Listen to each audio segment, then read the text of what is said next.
Hello, coucou. Alors, chez l'élu, je viens avec ce message pour toi. Écoute l'élu. Lorsque quelqu'un te fait du mal, lorsque quelqu'un monte déjà dans les degrés de la méchanceté envers toi, contre toi, qu'il te fait de la salade, de la crasse, ce que tu dois savoir, c'est que tu ne peux pas rire avec le serpent. J'entends les gens me dire oh, pourquoi on ne doit pas saluer, pourquoi on ne doit pas saluer, pourquoi on ne doit pas saluer et tout. Tu dis qu'on ne dit pas bonjour. Il y a des niveaux de méchanceté où tu dois savoir et tu dois dire à la personne dedans, mais vraiment stop. Vraiment stop. Et lorsque quelqu'un te fait du mal et que tu continues de rire avec lui, tu continues de montrer tes dents, tu es en train de dire en fait à la personne que tu es en train de lui dire que en fait ce qu'il fait tu approuves. Parce que, laisse-moi te le dire, qui ne dit mot consent.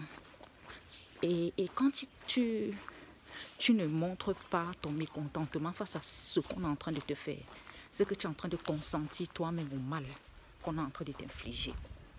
Est-ce que tu m'entends? Je suis très claire là-dessus. Je vous donne la réflexion, c'est un petit débat.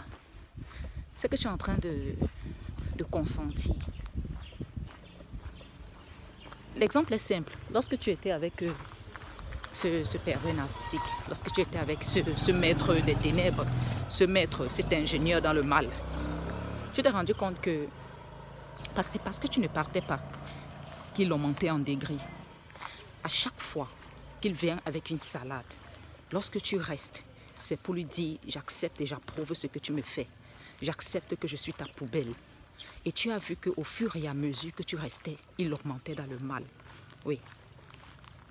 Oui. Le fait que tu restes, le fait que tu te taises, c'est en fait une approbation implicite que tu leur donnes. C'est pour dire, vas-y, continue de... En fait, je suis ouverte à ce que tu me fais. Je suis complètement... J'approuve. J'approuve ce que tu me fais. J'approuve ta salade. J'accepte ta bêtise. J'accepte ta salade. J'accepte ta bêtise. Est-ce que tu m'entends? Oui, c'est comme ça. C'est ce que tu le dis en fait. Mais lorsque tu as commencé à mettre tes barrières, tu as vu comment ils ont commencé à te respecter. Tu as vu comment ils ont commencé à te respecter. Donc, ce que je veux te dire, c'est que tu dois savoir mettre tes barrières et tes limites. Et ne montre pas tes dents avec quelqu'un qui n'a pas de respect envers toi. Et si c'est que cette personne pas très loin, si c'est que cette personne vraiment pas très loin, si c'est que cette personne en fait ne respecte pas les limites que tu as érigées, zappe-le. Zappe-le, je suis complètement clair là-dessus. Alors maintenant, les gens qui écrivent là, qui disent oh Jésus-Christ a dit que oh, il faut aimer les ennemis, il faut saluer. Je n'ai jamais dit qu'il faut les haïr. J'ai dit qu'il faut te faire respecter.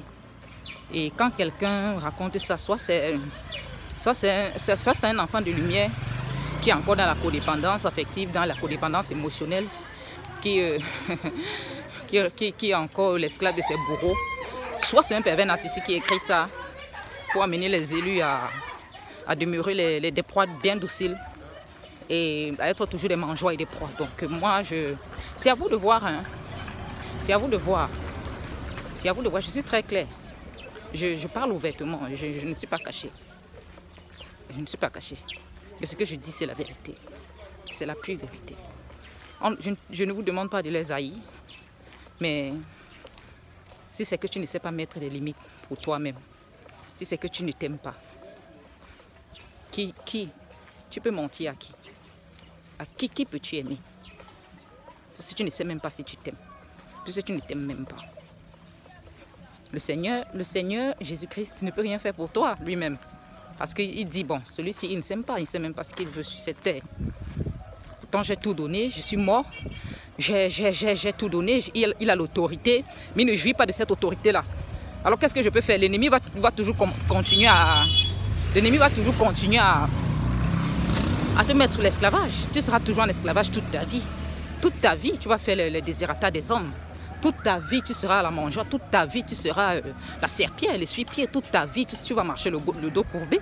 Si tu sais que tu ne te saisis pas de l'autorité que Jésus-Christ t'a donnée. Et cette autorité-là, c'est de dire aux démons, ah ouais, basta. D'accord? Allez, tu les bottes bien très loin. C'est clair, c'est tout. Je dis c'est tout, c'est clair. Donc c'est à toi de voir l'élu. C'est à toi de voir, c'est à vous de voir. Hein? C'est à vous de voir, mais moi je suis très clair dans mes propos. Je suis très clair dans mes propos. On ne rit pas avec la race de vipères. On ne rit pas avec elle. J'ai un petit témoignage que je vais vous donner d'un élu. Pardon. D'un élu qui... Il a commencé à subir beaucoup de crasse dans l'appartement où il vivait. Pourtant, il faisait le bien à ces gens. Il faisait toujours le bien. Il partageait toujours tout.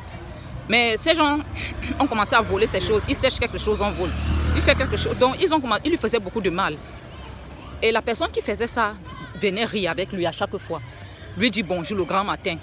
En fait, ce bonjour-là, ce n'est pas un vrai bonjour. Il y a les bonjours qui ne sont pas des bonjours. La Bible dit que fais attention lorsque ton voisin te dit bonjour à haute voix le grand matin. C'est la Bible qui le dit.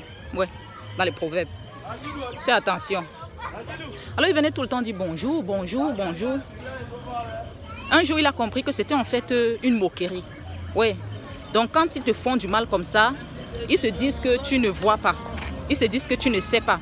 Et le fait de dire ce bonjour, c'est en fait un moyen jouissif de te narguer. Tu dois comprendre ça. Le combat spirituel à un niveau devient très subtil. Et tu dois naviguer en fonction de ces subtilités. Tu dois comprendre ça. C'est un niveau de discernement. Tu dois comprendre ça. Lorsque cette personne vient avec son bonjour, traverse-le. Tu le traverses comme un taxi plein. Il va comprendre que tu sais en fait ce qu'il fait. Oui, il va comprendre que tu sais que c'est lui. Que tu sais ce qu'il fait. Il va comprendre. Il va te respecter. Ils vont commencer à te fuir. Et tu dois savoir que il y a quelque chose. Il y a un niveau de combat spirituel où tu dois regarder ton ennemi droit dans les yeux. Droit dans les yeux et dans tes yeux, il dit, je sais ce que tu es en train de faire. Tu ne pourras pas me détruire. Ce que tu es en train de faire ne m'atteint pas. Et je te connais, je vois ce que tu fais. Il doit le lire dans tes yeux. Il doit le lire, il doit voir donc tes yeux d'élu qui transpercent l'âme des gens. Tes yeux d'élu qui montrent la vérité. Tes yeux d'élu qui font en sorte que les gens se voient au travers comme un miroir. Il va comprendre que tu sais ce qu'il fait. Tu dois le regarder droit dans les yeux. Et que cette mascarade, il se rend compte que tu es au fait de la mascarade. Tu comprends? Et que tu n'es pas dupe. C'est cette petite pépite que je voulais partager pour toi, l'élu. On ne rit pas avec la race des vipères. Allez, merci. C'est Queen Titi. Que le Seigneur vous bénisse et qu'il continue de bénir ce ministère. À très bientôt. Likez et abonnez-vous. Merci.